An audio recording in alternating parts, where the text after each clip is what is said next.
celebration of one, the beginning of another. Hopeful prospects stand in the shadow of opportunity.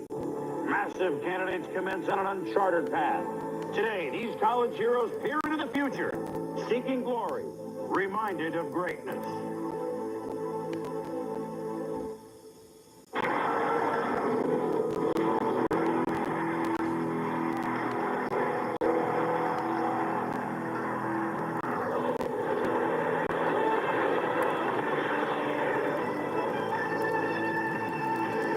It's a beautiful day for a ball game because that's just about what we have inside the theater at Madison Square Garden. It's the 61st annual NFL Draft, and the Jet fans are here in force.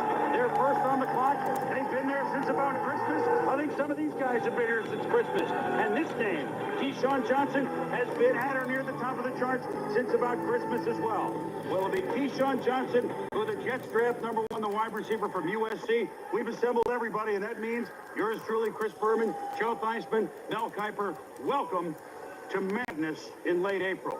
We are everywhere again as our draft coverage continues here on ESPN. 17th year we have done this, and as you've grown to expect here on ESPN's draft coverage, we're inside many of the war rooms, including of that one of the Super Bowl champion Dallas Cowboys. You've seen Jerry Jones and company, and of course they're hearing it here live in New York. Jerry Jones and company, 3 of the last 4 years they've been Super Bowl champs. Here's where it begins. The man that helped the Cowboys win 2 of those 3 Super Bowl championships, Jimmy Johnson, is now in Miami. We'll have War Room Cam inside Miami to take a look at what the Dolphins will do in year under Jimmy Johnson. There are new coaches in the NFL this year, and one of them is Vince Tobin. Arizona has the 3rd overall pick. We'll look inside the Cardinals' war room. Tony Dungy is the new head man at Tampa Bay. The Bucs will be very busy early. 2 firsts, 2 seconds, 4 picks in all inside the first 41. We also have reporters everywhere, but the question is, are the New York Jets, etc., will it be Keyshawn Johnson, the name that we will hear within 5 or 10 minutes? Reporters all throughout the NFL, is Keyshawn the man we certainly think he is? For the New York Jets, we think it's all systems go. For the latest, let's go to Mark Malone at WeView Bank Hall at Jets headquarters. Mark. Well, Chris, as you said, the Jets still hold on to the number 1 pick. They have been in serious negotiations with Keyshawn's representatives since late last night. If they can't get the deal done, by the time they go off the clock, they'll either trade the pick or make another selection. Now let's go to Gary Danielson. Vince Tobin sitting in a pretty good seat. He gets the 3rd pick. That's an impact player, of course, and it wasn't his fault. The other story impacting on this draft, Eric Swan deal does not appear to go through. He'll be flooding here with the Cardinals. Let's now go to Sal Palantonio. I'm at Ravens headquarters in Baltimore. I just talked to Art Modell a few minutes ago. They have the number 4 pick and are happy to sit there. He said they're 99% sure they won't move from that pick despite last-minute offers. They like Lawrence Phillips and hope he drops in his lap. Let's go to Hank Goldberg. I'm in St. Louis with the Rams, who are holding picks number 6 and 13, so the phones have been active. Latest rumor, they move up to Jacksonville, give up their 13, and we're moving up along with Todd Light so they can take Lawrence Phillips. But they may not take a running back with number 6 if they don't get Phillips early. Let's go to Tommy Jackson. Here in Carolina, where the Panthers had the 8th pick in the draft, the emphasis will be on offense. Last year, they had an outstanding defense that allowed them, as an expansion team, to win 7 games. This year, they'll look to help their young quarterback, Kerry Collins, by drafting skill positions on the offensive side of the ball. Let's go to Andrea Kramer. Here in Tampa, the Tony Dungy era kicks off with the Bucs holding 2 first-round picks, 12 and 22, and 4 of the first 41 selections. The former defensive coordinator is looking at, naturally, defense, with needs on the line and in the secondary. Now let's go to Chris Mortensen. I'm in Miami, where Jimmy Johnson's first draft as Dolphins coach is widely anticipated. Jimmy has the 20th pick, but he's been working the phones. Will he do a deal? Will he do a deal with the Cowboys and Jerry Jones? Speaking of the Cowboys, let's go to Chris Myers. Here in Dallas, the Cowboys have the last pick of the opening round. They'll choose 30th. Don't expect him to stay there. In the 7 years that Jerry Jones has owned the team, he's either traded up or out of the first round every time except once. That's when Dallas picked Troy Aikman. Don't expect an Aikman pick this time. Let's go to Chris Fowler. Thank you, Chris. Here in our ESPN studios, we'll get the inside of a couple of Mikes. Mike Lombardi, the former and the final director of player personnel in the history of the Cleveland Browns, will take us inside the war room, tell us how teams are built from an insider's perspective. And Mike Godfrey, the college coach for 15 years, and of course our ESPN primetime college analyst, he'll break down tape and look at the careers of the guys we have watched develop in college football in the past couple of years. Joining us here in the studio, part of a very good draft for receivers back in 1988, our own Sterling Sharp. And Chris, this draft is exactly like that one in 1988. These guys are big hitters. They believe in yards after the catch. They're not as fast as a lot of people would like, but these guys love to take the ball to the house after the short game. Chris, back to you in New York. All right, Sterling, thank you. And Sterling knows what it is to be a wide receiver picked in the first round, and what a year that was in '88. Sterling Sharp, Michael Irvin. There's been a lot of chanting for the most scrutinized player in college football, certainly since the Fiesta Bowl, and that's Nebraska running back Lawrence Phillips. As you well know, he did not play the first 6 games of the Huskers season this year because he played a no contest, a domestic assault, and a trespassing charge on campus situation. Since then, he has decided not to talk to the media late. He has been invited by the NFL, but then advised not to be among the 11 ball players who we think will be drafted very early in the first round and be here. He will, though, immediately fly to the team that drafts him and attend a press conference, depending on where it is, as he's on the West Coast now, whether it's today or tomorrow. And after that, he will speak with us here at ESPN. So where Lawrence Phillips goes, who picks him, who makes a trade to get him, and is he still in the Jet situation? All these questions to be answered. But let's head to the podium and the commissioner, Paul Tagliabue.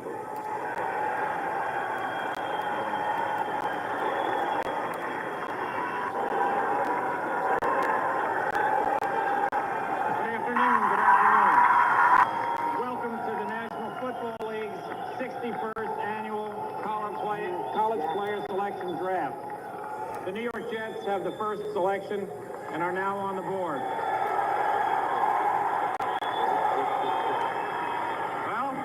You might as well be at Giants Stadium. It's not that far from here. The Jets and the Giants picking 1 and 5. The Jets and the Giants have not been in the first 5, both of the teams, since 1981. We'll have plenty of raucous development. As we told you in our beginning, we expected to be Keyshawn, and the card is going up. We're going to keep it right here as the card is on the way, I am told. Well, let's kick it to you, Mel. Wide receiver, running backs, defensive ends, no quarterbacks. That's what we're going to see, though, in the first round. Tremendously deep draft for wide receivers, Chris. I think Keyshawn Johnson is special, though, because he's 6'3 and a quarter, 220 pounds, and he wants to be a Jet. He wants to be a difference maker. All right, well, here it is. Wide receiver, Southern California.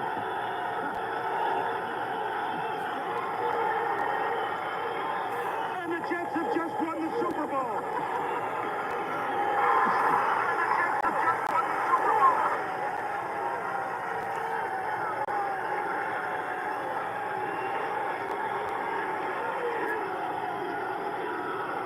On the phone, he's talking with the Jets, and they did the right thing.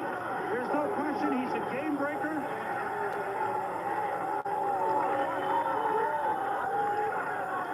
And the Jet fans are raucous.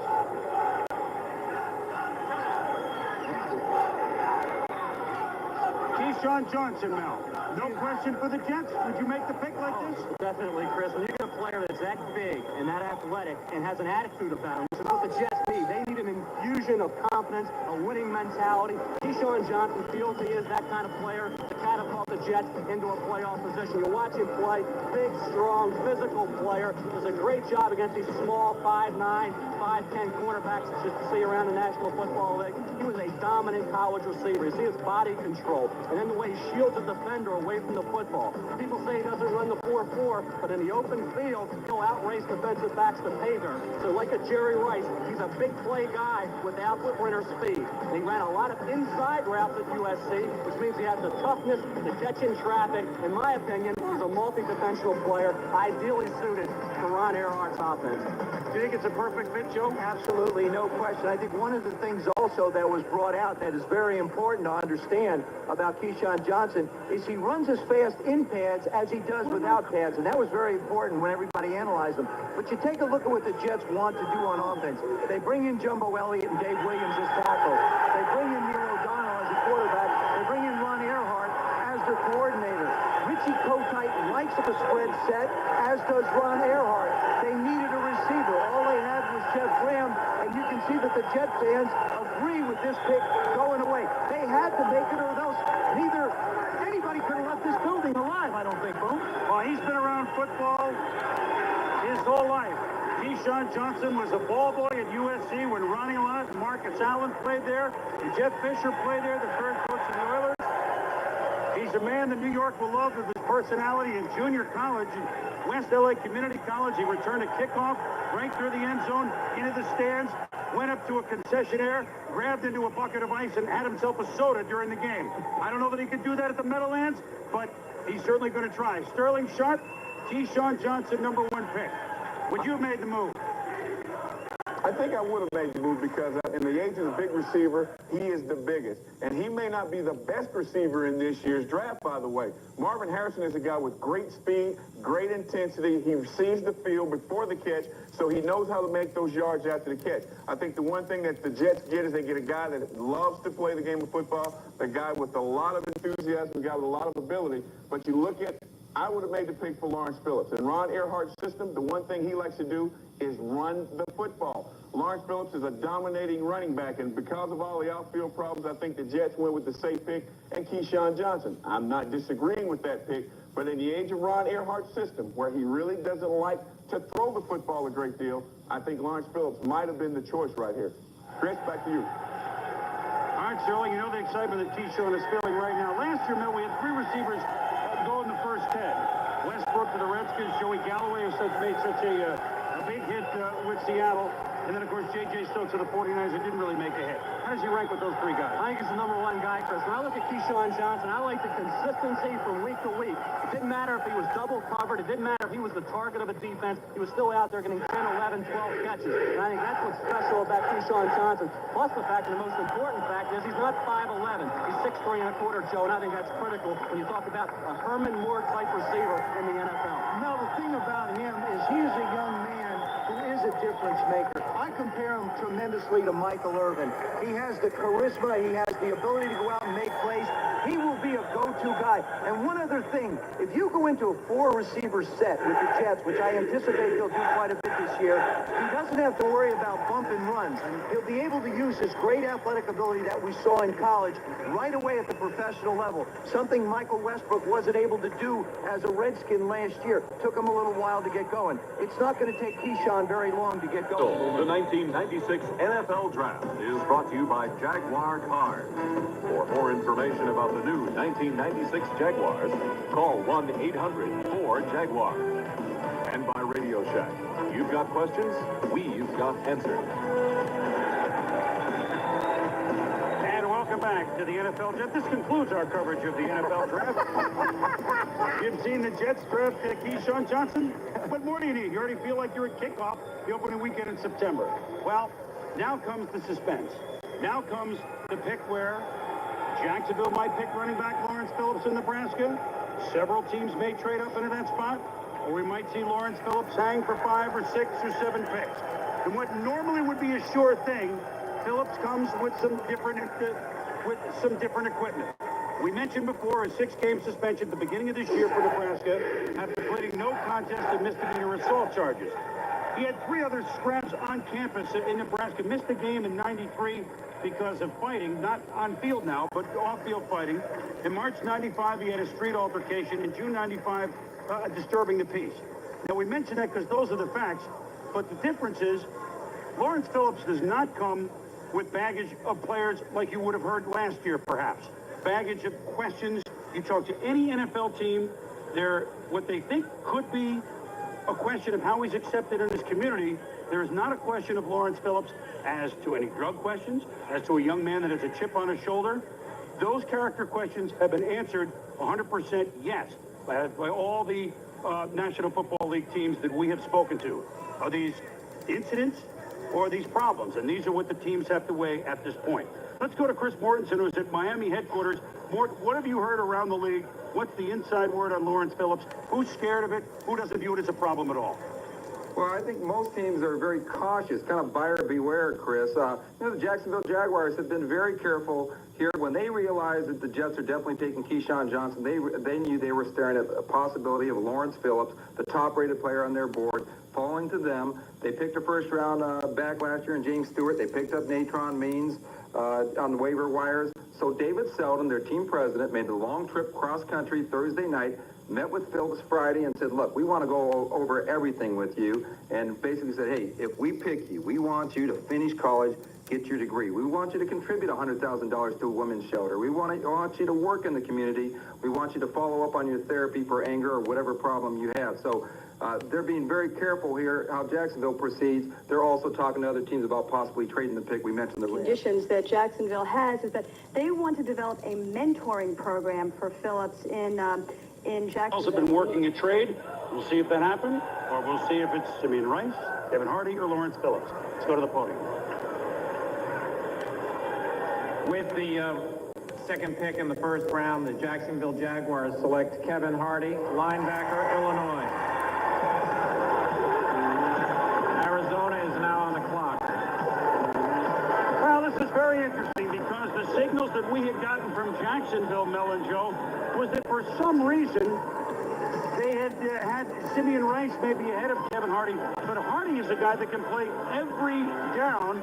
I mean, Jacksonville can use everything, and there's no question what a force he can be on defense. I think it's a great choice. I've been a big Kevin Hardy supporter for a couple of years now. I got to know Kevin last year. He's a great kid, a hard worker, a multi-dimensional football player. You know, we had heard a lot of speculation the last month that Jacksonville had cooled down on Hardy. They were going to go a different direction. Then this morning, he started to resurface that they wanted value with this pick. They didn't want to give the choice away. They felt that Kevin Hardy was too good a player in the end to pass up, and I agree with it wholeheartedly. I think he's going to be a great addition to the Jacksonville Jaguar football team that certainly needed defensive help. If you look at Kevin Hardy, I talk about a multi-dimensional linebacker. That means he's got the size, he has the athletic ability, the strength to be strong at the point, and the ability to cover. You watch him here. This is against Arizona. The ability he has to play through trash and make the open field tackle. He also this year developed into a much better attacker off the corner, complementing Simeon Rice very well. That's the ability, I think, to put him over the top. You see him off the corner again in a down position, which means you can move him around. A creative coordinator can get a lot of use out of a Kevin Hardy. You can also keep him on the field every down. No situational substitution. Here he is against a good-looking tight end, Scott Slutzker from Iowa, getting out there, making the catch. Very athletic play by a linebacker. I think this is a special football player. It's in that Greg Lloyd area where you can keep him on the field. He can do everything a defensive coordinator wants a linebacker to do. No, I don't disagree with your analysis of it. I don't disagree with the fact that it is a good pick. I don't know if this actually addresses some of the needs of Jacksonville, though. They only had 5 plays over 30 yards last year, so offensively they certainly could use a game breaker. Defensively, they only had 17 sacks. Kevin Hardy is not necessarily going to be a guy who's going to go out and get sacks for you. It's a good football player. It is value, but does it address some of the needs of that football team? That's the only question I would have. Pretty interesting company because since 1980, only 4 linebackers have gone with pick number 1, number 2. Quentin Coriat in 92 with the Colts. Cornelius Bennett, who's turned out to be a pretty darn good player when he was selected in 1987. Johnny Cooks by the Colts. Again, this is a team that always does it, no matter what city they're in. Johnny Cooks in 82, and some guy in New York named Lawrence Taylor was the number 2 pick overall in 81. Well, so Jacksonville does not go for Lawrence Phillips. I don't think we're really surprised, but now we start to wonder where he'll go. Does Arizona look at him? Does somebody come up to make the pick to number 3 with Arizona for Lawrence Phillips? Let's get Andrea Kramer's thoughts on all this. Andrea? Well, Chris, I spoke to Tom Coughlin this morning, and he was clearly struggling with the decision. A couple of questions he had to ask himself, and they were going to be discussing all morning, were, was this a one-time incident? And also, Phillips' probation ends November 29th of this year. Thank you. We talking about Kevin Hardy and projecting him as perhaps being a Pro Bowl linebacker. Certainly that's what Jacksonville hopes. We got a Pro Bowl linebacker of our own. Our good friend and compatriot Tom Jackson, who's at the Carolina headquarters. You looked at Hardy plenty on film, Tommy. Tell me about how well you think he will play and how soon he'll play well in the NFL.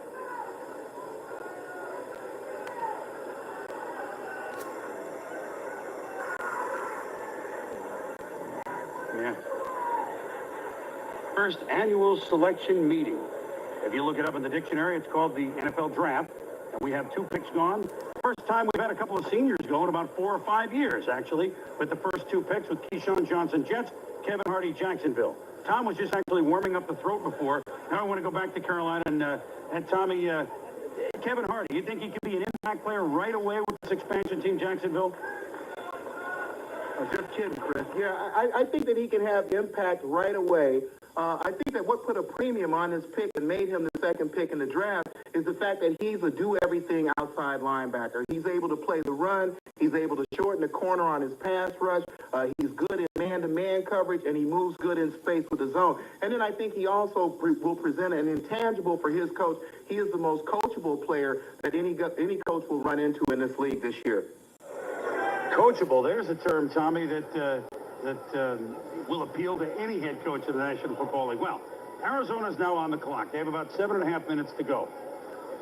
All signs point to the massive tackle, 318 pounds, 6'8", Jonathan Ogden from UCLA, kind of the local player, a Pac-10 player.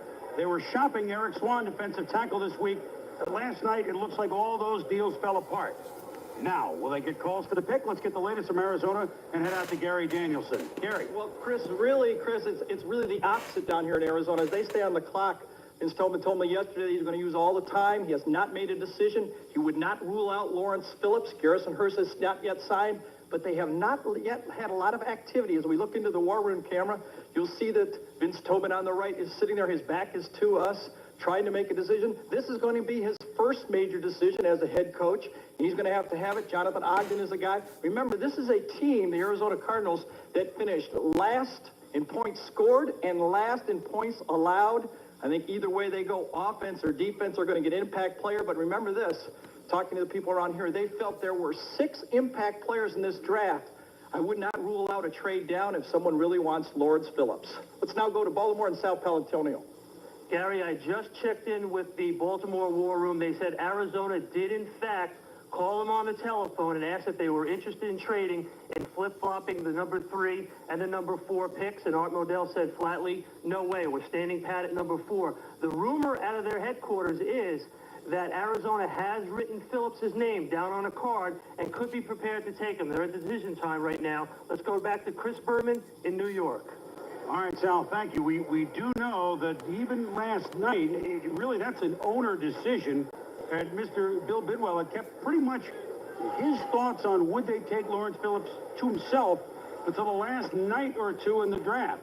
So maybe even as late as this morning, Mel, Arizona brass right under the owner, Mr. Bidwell, found out, gee, are we allowed to look at him or not? Let's go to your draft board and look at those impact players they were talking about. And certainly the top 2 win. And Jonathan Ogden is a player that would be a great fit for Arizona. He can play right tackle, Boomer's blind side, have help from the tight end. Of course, you have Lomas Brown, the veteran, on the left side. Lawrence Phillips is a major risk early in the draft. I think that would be a very questionable choice for a team. We'll get into that later. Ricky Dudley is a fast riser. Teams are looking to deal up for him. Simeon Rice will be a safe pick at this point because we know he can get after the quarterback. Eddie George is my most underrated player in the draft right now. If he drops down to 9 for Houston, he's going to be an outstanding pick. I think he's very underrated, as is Marvin Harrison, a glider in the Lynn Swan mold. Kerry Glenn also has big league speed. Reagan Upshaw is the best outside pass rusher from a down defensive end position. And Timmy Biakabatuka, great pure running back that becomes a better receiver. He could be special. Alex Molden is the number 1 corner on a lot of teams' boards. Some teams looking to deal up for him. Dwayne Clemens I like, but he's kind of a tweener type.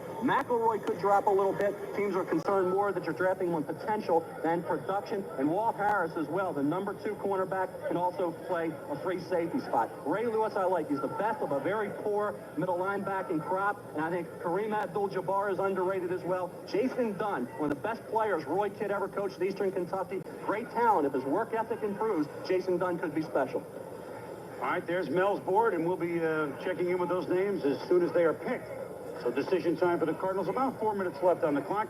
Let's quickly find out what's going down in Big D. Chris Myers is at Dallas. Another team is going up. You can tell by how many people are around the commissioner if it's a trade card. And if we take that quick look over there with the, I don't think so. Third choice in the first round, the Arizona Cardinals select Simeon Rice, defensive end, Illinois. Well, Baltimore Ravens are now on the clock. Simeon Rice gives Illinois 2 and 3 in the draft. Hardy to Jackson. Jacksonville and Rice to Arizona. What you must remember is Vince Tobin, like the man that preceded him as head coach of Arizona, is a defensive coach. Simeon Rice is a pass rusher extraordinaire. And remember they signed Lomas Brown? They figured, well, let's push the envelope defensively. And as Gary Danielson pointed out, Joe, either side of the ball, they needed some help.